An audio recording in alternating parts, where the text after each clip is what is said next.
지난주까지 우리는 에스더서를 살펴봤는데 오늘부터 2, 3주 동안 야고보서를 함께 살펴보면서 수요일 이 시간을 계속해서 가져보도록 하겠습니다. 오늘은 야고보서 1장을 살피고 공부할 텐데요. 그래서 야고보서 1장 21절을 설교 본문으로 삼아 보았습니다. 이 시간 다 같이 야고보서 1장 21절을 함께 읽어보도록 하겠습니다.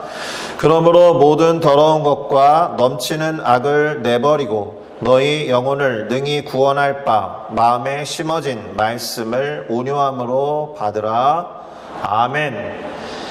자, 저는 방금 우리가 함께 읽어본 야고보서 1장 21절을 가지고 우리에게 익숙하고 유명한 문장들, 이와 같은 제목으로 잠시 말씀을 나누고 함께 기도하면서 어떻게 말씀을 우리들의 삶으로 살아낼 것인가 고민하면서 다짐하고 결단하는 시간을 가져보도록 하겠습니다. 이미 말씀드린 대로 오늘부터 우리는 수요일마다 야고보서를 공부해 보려고 합니다. 그런데 성경의 대체적인 흐름과 주제 같은 것들이 있는데요. 조금 다른 이야기를 하는 것 같은 책을 대표적으로 구약에서 한 권, 신약에서 한 권을 꼽으라고 하면 구약에서는 욥기, 신약에서는 이 야고보서를 꼽습니다. 욥기의 경우는 왜 조금 다른 이야기를 하는 것처럼 말하느냐? 하나님을 잘 섬기면 복을 받고 또 하나님을 잘 섬기지 않으면 심판을 받는다라는 것은 구약 성경 몇면에 흐르는 대단히 중요한 진리와 같은 흐름인데, 하나님을 잘 섬기는 의인도 고난을 당할 수 있다라는 조금 다른 이야기를 하고 있기 때문에 구약에서는 욥기가 조금은 도드라지는 책으로 사람들에 의해서 손꼽아지기도 합니다. 마찬가지로 신약에서의 야고보서는 신약 성경의 어떤 흐름과 조금 다른 이야기를 하고 있는 책처럼 느껴지거든요. 어떤 말이냐 하면 은혜에 의해서 구원받고 믿음으로 구원을 얻는다라는 것이 신약 성경에 있어서 대단히 중요한 관통하는 진리인데, 야고보서는 뭔가 행함을 강조하는 책처럼 느껴지기 때문에 그렇게 손꼽습니다. 물론 그렇다라고 해서 행함으로 구원을 얻는다라는 이야기를 하고 있는 책은 아닙니다. 다른 책들에 비할 때 행위에 대해서 조금 강조하고 있는데 정말 그러한지 한번 생각해 보면서 야고보서를 살펴보는 것이 앞으로 몇 주 동안 필요한 태도가 아닌가 생각해 봅니다. 자, 그러면 본격적으로 야고보서를 살펴보도록 할 텐데, 야고보서 1장 1절은 짧은 한 문장이지만 생각보다 우리에게 많은 정보를 제공합니다. 뭐라고 기록하고 있느냐?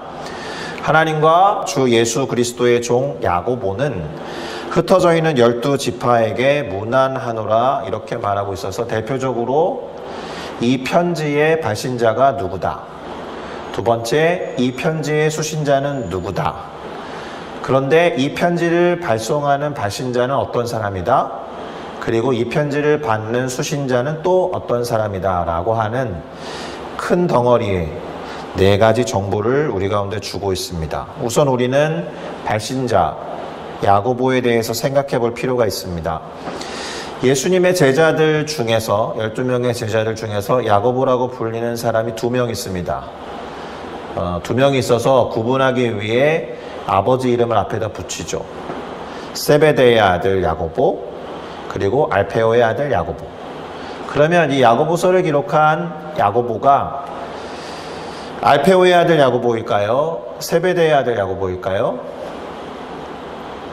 답 안 하실 줄 알고 있습니다. 두 사람 다 아니다 라는 거예요. 전통적으로 그렇게 보지 않고 있습니다. 예수님의 제자들 중에 2명의 야고보 중 1명이 이 야고보서를 기록한 것이 아니라 예수님의 동생 또는 가까운 친척 야고보가 기록했다라는 것이 정설입니다. 아시다시피 예수님은 아버지 요셉과 어머니 마리아의 슬하에서 태어난 것은 맞지만 성령으로 잉태되어서 동정녀 상태의 마리아에서 태어났잖아요. 이 말은 아버지 요셉과 어머니 마리아가 동침해서 태어난 게 아니니까 아버지 요셉과 어머니 마리아가 동침해서 태어난 자녀들은 모두 예수님의 혈육이지만 다 동생들이다라는 뜻이죠. 그리고 우리는 그들 중 두 사람을 알고 있다라고 볼 수 있습니다. 신약성경 27권 중에서 2권을 기록한 두 사람, 곧 야고보와 유다가 그들일 것이다 라고 인정하고 있습니다. 신학자들이. 여기서 유다는 예수님을 배신한 유다가 아닙니다. 역시나 제자 유다가 아니다 라는 것이고, 야고보가 제자들 중 하나가 아니듯이 유다도 가룟 유다가 아닌 거예요. 자, 그런데 흥미로운 것이 있습니다. 예수님의 동생으로 여겨지는 유다와 야고보 모두 예수님에 대해서 그다지 우호적이지 않았다라는 것입니다. 마가복음 3장 20절에서 21절을 보면 이런 내용이 기록되어 있음을 봅니다. 제가 읽으면서 설명해 보겠습니다. 예수님이 집에 들어가셨어요. 그러니 예수님을 따르던 무리들도 다시 모였다라는 것이고, 그래서 식사할 겨를도 없었다라는 겁니다. 그런데 예수님의 친족들, 가족들을 포함해서 아마도 동생들도 있었을 테죠. 예수님을 붙들러 나왔다라는 거예요. 왜냐하면 미쳤다라고 알려졌기 때문에. 무슨 일이 일어날지 모르니까 보호하려는 차원에서 아마도 그러려고 했을 겁니다. 그러니까 유다와 야고보도 우리 형 예수가 미쳤을 수 있다라고 생각했을 가능성이 높다라는 거예요. 더불어서 요한복음 7장 1절에서 5절은 이런 표현도 기록합니다. 역시나 제가 읽고 설명해 보겠습니다. 예수님께서 갈릴리에서 다니시고 유대에서 다니려 아니하셨다라고 되어 있는데요. 쉽게 말하면 이스라엘의 북쪽에서 주로 다니셨는데 남쪽으로는 다니지 않으셨다라는 겁니다. 명절 때에만 주로 가셨지 주로 북쪽의 갈릴리 지역, 당신이 태어난 곳은 베들레헴이지만 주로 자란 곳 나사렛 사람이라고 했으니까 북쪽의 갈릴리 지역 예수님의 동네를 중심으로 다니셨는데 이유가 있습니다. 유대인들이 죽이려고 했기 때문에. 예루살렘 부근의 유대 땅에 유대인들이 조금 더 강력하게, 종교 지도자들이 거의 그 부근에 살고 있었기 때문에 예수님을 죽이려 했다라는 이유 때문에 더 가지 않았다라는 것입니다. 그런데 때마침 유대인의 큰 명절 중 하나인 초막절이 가까워 왔는데 예수님의 형제들, 다 동생들이죠. 예수님보다 연장자는 있을 수가 없으니까 예수님의 형제들이 당신이 행하는 일을 제자들도 보도록 여기를 떠나서 유대로 가라고 하는 겁니다. 그렇게 스스로 드러나기를 바라면서 이 시골에 묻혀서 일하는 사람이 어디에 있느냐라고 하면서 그렇게 하려거든 큰 세상으로 가라. 그렇게 세상에 자신을 드러내 봐라. 이렇게 말한 겁니다. 이게 응원하는 목소리로 한 게 아니고 비아냥거리는 거죠. 왜요? 거기 나와 있죠. 그 형제들까지도 예수를 믿지 아니하였기 때문이다라는 겁니다. 야고보서의 저자인 예수님의 동생 야고보도 그랬다라는 겁니다. 적어도 어느 시점까지는.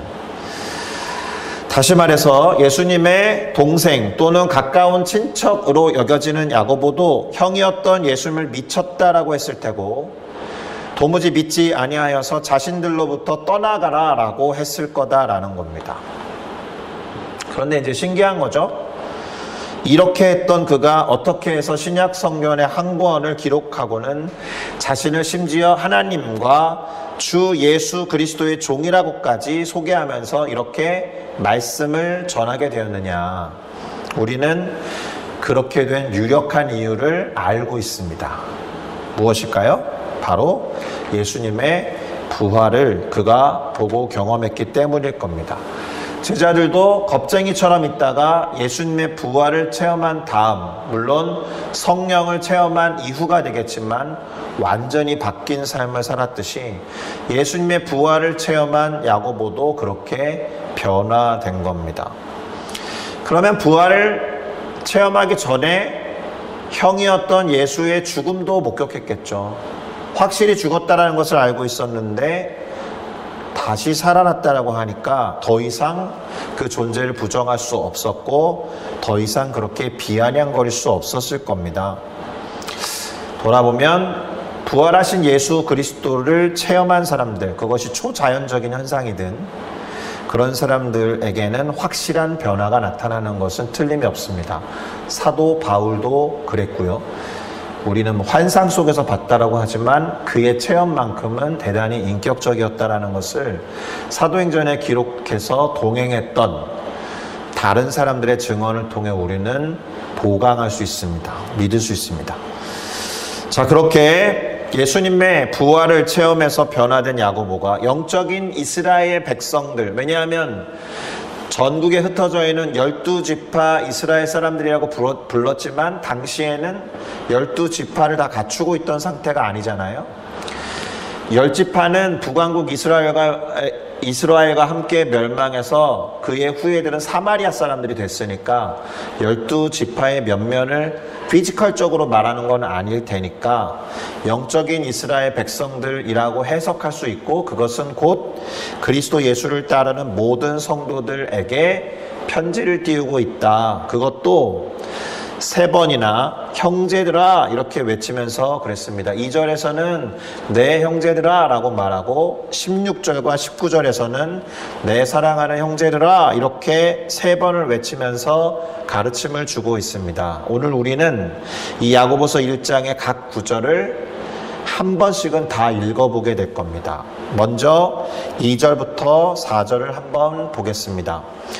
야고보가 내 형제들아 이렇게 부르고는 너희가 여러 가지 시험을 당하거든 온전히 기쁘게 여기라. 이는 너희 믿음의 시련이 인내를 만들어내는 줄을 너희가 알미라. 인내를 온전히 이루라. 이는 너희로 온전하고 구비하여 조금도 부족함이 없게 하려 함이라.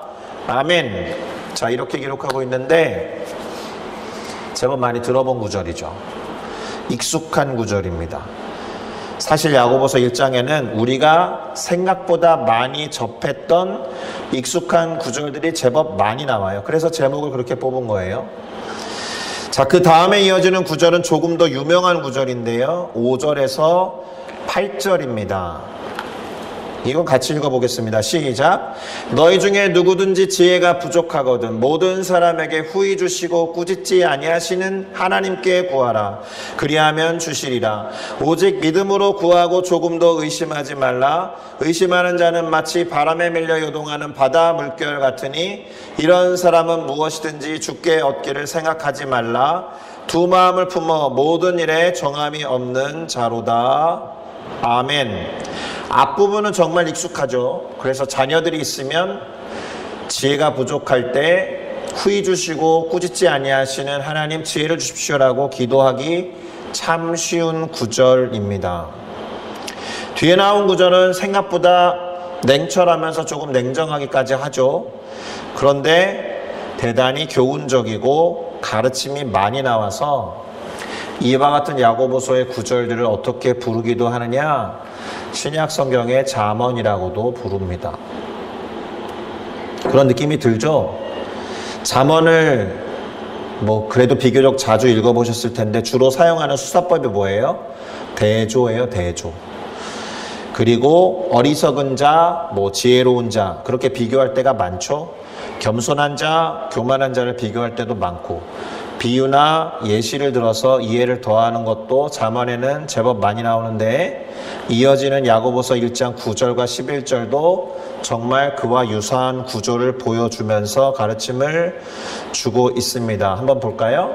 제가 읽겠습니다. 낮은 형제는 자기의 높음을 자랑하고 부한 자는 자기의 낮아짐을 자랑할지니 이는 그가 풀의 꽃과 같이 지나감이라.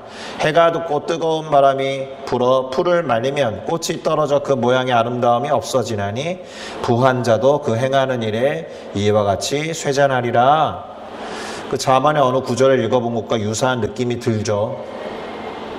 자, 형제들아 이렇게 부르면서 말하기 시작한 야고보의 이야기는 또 유명한 구절이 추가되면서 이어지는데 특별히 하나님이 어떤 분이신지에 대해서 이렇게 전해주고 있습니다. 야고보서 1장 12절에서 15절입니다. 시험을 참는 자는 복이 있나니 이는 시련을 견디어낸 자가 주께서 자기를 사랑하는 자들에게 약속하신 생명의 면류관을 얻을 것이기 때문이라. 생명의 면류관이라는 단어가 야고보서에 나오죠. 사람이 시험을 받을 때에 내가 하나님께 시험을 받는다 하지 말지니 하나님은 악에게 시험을 받지도 아니하시고 친히 아무도 시험하지 아니하시느니라. 오직 각 사람이 시험을 받는 것은 자기 욕심에 끌려 미혹됨이니 욕심이 잉태한즉 죄를 낳고 죄가 장성한즉 사망을 낳느니라. 아멘. 이때의 시험은 미혹, 테스트가 아니라 템테이션에 해당하는 단어라는 것을 기억할 필요가 있습니다. 시험하지 아니하시는 하나님, 미혹하지 아니하시는 하나님, 유혹하지 아니하시는 하나님이시면서 시련을 견뎌내는 자에게 생명의 면류관을 주시면서 사랑하시는 하나님이다 라고 말하고 있습니다. 유명한 구절이죠. 죄가 장성한 즉 사망을 낳느니라. 이것도 야고보서에 나오는 구절입니다. 그리고는 두 번째에 내 사랑하는 형제들아 이렇게 부르면서 야고보가 말하고 있는데 16절과 18절에서 이렇게 말합니다. 내 사랑하는 형제들아 속지 말라. 온갖 좋은 은사와 온전한 선물이 다 위로부터 빛들의 아버지께로부터 내려오나니 그는 변함도 없으시고 회전하는 그림자도 없으시니라. 그가 그 피조물 중에 우리로 한 첫 열매가 되게 하시려고 자기의 뜻을 따라 진리의 말씀으로 우리를 낳으셨느니라. 아멘.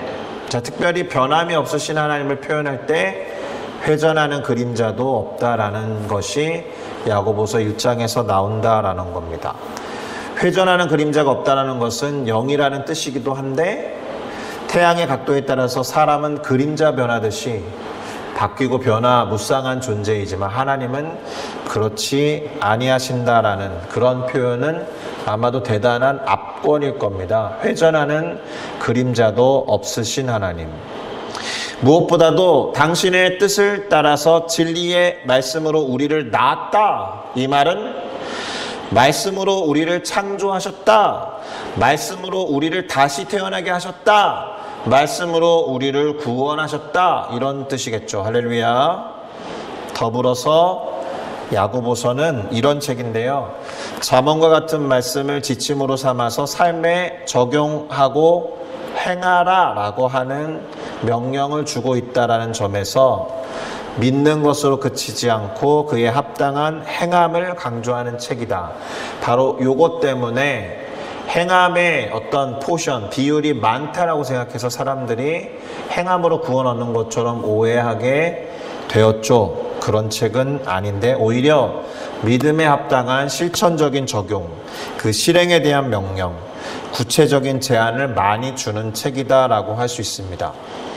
역시나 마지막으로 내 사랑하는 형제들아 이렇게 부르면서 19절과 20절을 통해서 야고보는 이렇게 말합니다. 내 사랑하는 형제들아 너희가 알지니 사람마다 듣기는 속히 하고 말하기는 더디하며 성내기도 더디하라. 사람이 성내는 것이 하나님의 의를 이루지 못함이라. 말하는 것 더디하고 성내기도 더디하라. 이것도 야고보서에 나오는 문장이에요. 역시나 잠언과 같은 대조법을 활용해서 지침을 주고 구체적인 제안을 통해 행실과 실천을 지시하고 있습니다. 21절을 마저 읽어보고 설명을 드리겠습니다. 그러므로 모든 더러운 것과 넘치는 악을 내버리고 너희 영혼을 능히 구원할 바 마음에 심어진 말씀을 온유함으로 받으라. 자, 이 구절을 먼저 정리를 해보면 더러운 것과 악을 내버리고 영혼을 구원하는 것은 마음에 심어진 말씀이다라는 거예요.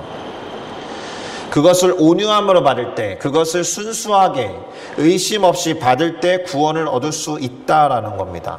말씀을 듣는 것, 말씀을 받는 것, 내가 뭔가를 말하거나 내 소리를 내기 위해서 성내는 것이 아니라 더러운 것과 악을 내버리고 영혼을 구원하시는 하나님의 말씀을 온유함으로 받는 것, 이것이 구원을 얻는 것이다 라고 명백히 분명하게 말하고 있습니다. 그래서 야고보서 1장의 초점은 구원하시는 말씀에 있습니다. 여기에 덧붙여서 더 분명하게 명하고 있는 게 있는데 22절부터 25절을 보면 왜 실천과 행동 중심의 책인지가 분명히 드러납니다. 너희는 말씀을 행하는 자가 되고 듣기만 하여서 자신을 속이는 자가 되지 말라. 유명한 구절이죠. 누구든지 말씀을 듣고 행하지 아니하면 그는 거울로 자기의 생긴 얼굴을 보는 사람과 같아서 제 자신을 보고 가서 그 모습이 어떠했는지를 곧 잊어버리거니와 자유롭게 하는 온전한 율법을 들여다보고 있는 자는 듣고 잊어버리는 자가 아니요 실천하는 자니 이 사람은 그 행하는 일에 복을 받으리라. 아멘.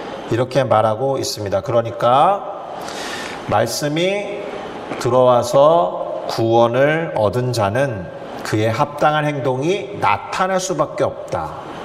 말씀의 능력이 그런 거예요. 그렇지 않다면 바뀐 정체성과 존재를 부인하는 일, 곧 자신을 속이는 자가 된다라는 겁니다. 그리고 야고보는 대단히 중요한 말을 해주었죠. 뭐냐 하면 말씀과 계명이라는 것이 자유롭고 온전한 거다라는 말입니다. 구원하여 자유롭게 하고 온전하게 하는 말씀이다라는 거예요. 그러니 삶의 실천으로 나타나서 그 사람으로 하여금 복에 이르게 할 거다라는 말을 들려주고 있습니다. 대단히 중요한 진리입니다. 마지막으로 26절과 27절은 같이 읽겠습니다. 시작. 누구든지 스스로 경건하다 생각하며 자기의 혀를 제갈 물리지 아니하고 자기 마음을 속이면 이 사람의 경건은 헛것이라. 하나님 아버지 앞에서 정결하고 더러움이 없는 경건은 곧 고아와 과부를 그 환난 중에 돌보고 또 자기를 지켜 새 속에 물들지 아니하는 그것이니라. 아멘. 자, 경건은 어느 정도는 듣는 것에 달려 있습니다. 그래서 침묵을 유지하는 훈련들을 많이 했죠. 경건 훈련이라고 할 때 말씀을 읽고 듣는 것에 초점을 두고 다른 사람들의 음성을 듣는 것에 초점을 뒀지, 경건 훈련은 전통적으로 말을 많이 하는 것에 있지 않았다는 겁니다. 말로 상처를 주거나 불필요한 말을 하는 것은 헛된 경건의 표시일 수 있다. 이것을 기억할 필요가 있습니다. 그래서 왜 수련회 같은 데 갔다가 은혜 많이 받고 내려와 가지고 말 함부로 해 가지고 은혜를 뭐 다 날려버렸느니 은혜 다 까먹었다느니 이런 말을 하는 이유도 여기에 있죠. 하나님 앞에서 정결하고 더러움이 없는 경건은 곧 고아와 과부를 그 환난 중에 돌보고 또 자기를 지켜 새 속에 물들지 아니하는 것이다 라고 말해주고 있습니다. 말보다는 행동과 실천으로 그렇게 나타나고 자연스럽게 드러나는 것이 경건이다 라는 거예요. 그러니까 하나님의 온전하신 말씀이 우리 안에 들어와서 자연스럽게 삶의 실천으로 나타나는 것이 경건이다라는 겁니다.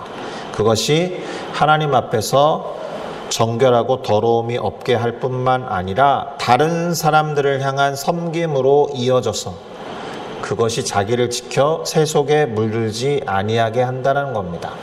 자기를 지켜 새 속에 물들지 않는 것, 이게 경건의 정의예요. 자기를 지켜 새 속에 물들지 않는 것. 자, 여기까지가 야고보서 1장의 각 구절들이었습니다. 자, 이렇게 각 구절들을 다 읽어보고 살피는 일이 흔한 일은 아닌데요.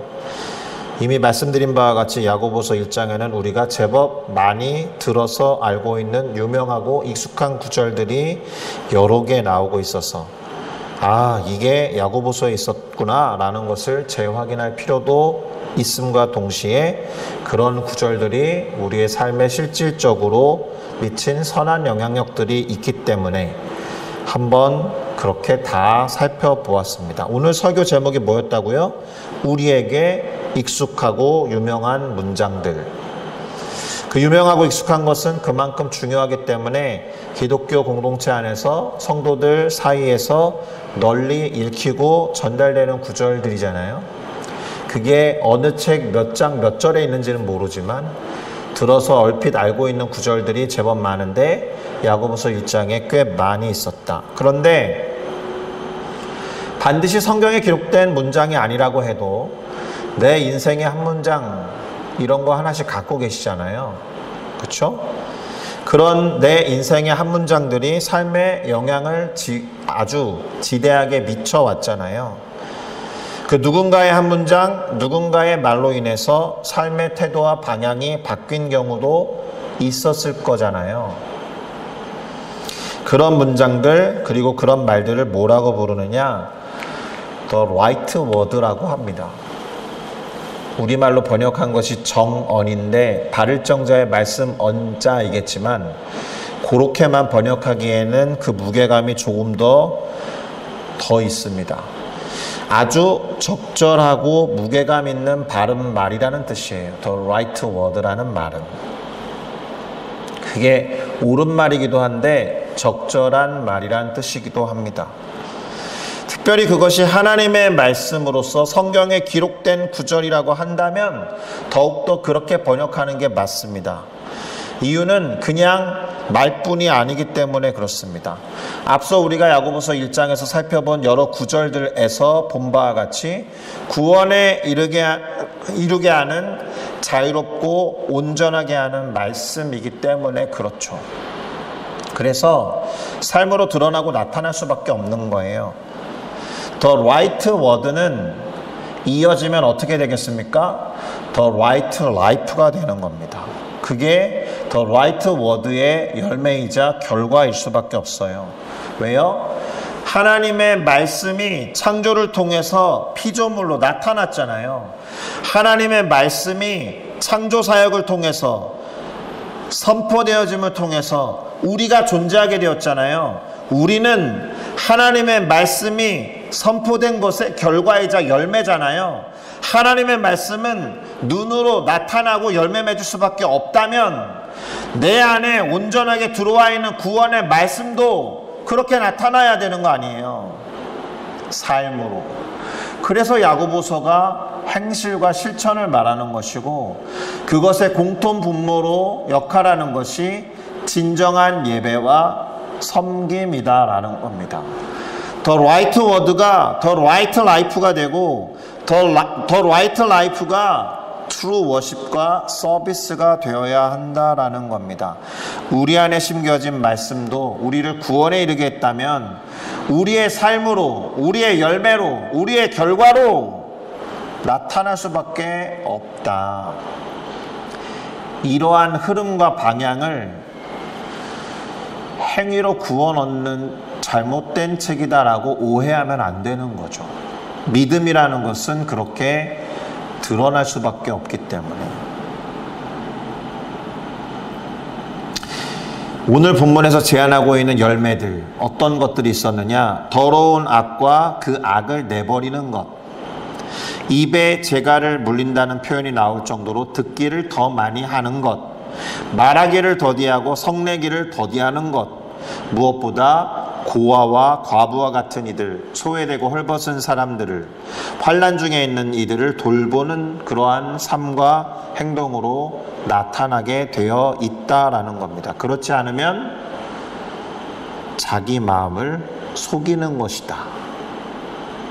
말씀이 들어와 있으면 그거 드러나야 되는데 나타나지 않는다라면 없거나 아니면 자기를 속이는 것이다.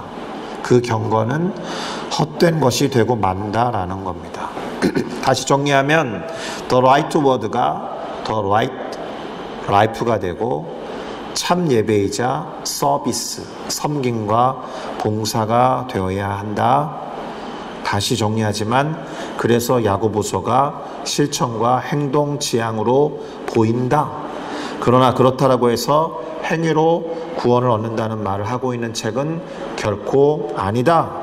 믿음으로 구원을 얻는 것은 변함이 없는 진리이지만 그 믿음이 나타나고 드러나는 방식에 대해서 야고보는 말하고 있다.